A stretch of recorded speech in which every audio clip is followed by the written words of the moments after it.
2 Samuel 7 verse 18, David's prayer.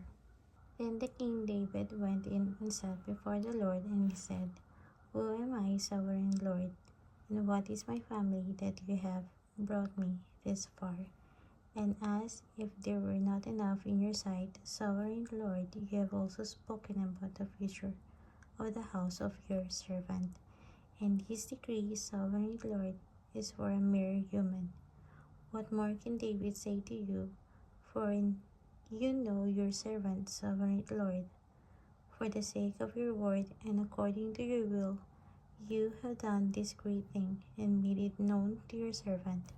How great you are, sovereign Lord! There is no one like you, and there is no God but you.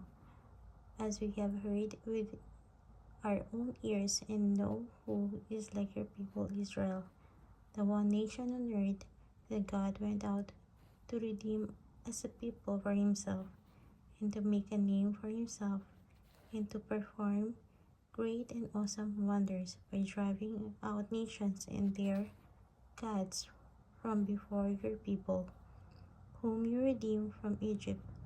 You have established your people Israel as your very own forever, and you, Lord, have become their God.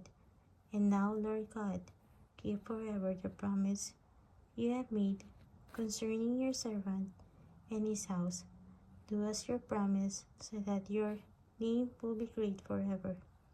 Then people will say, The Lord Almighty is God over Israel, and the house of your servant David will be established in your sight.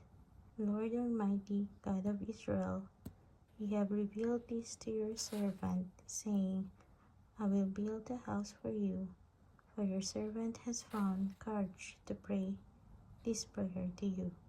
Sovereign Lord, your God, your covenant is trustworthy, and you have promised these good things to your servant. Now be pleased to bless the house of your servant, that you may continue forever in your sight. For you, sovereign Lord, have spoken, and with your blessing, and the house of your servant will be blessed forever.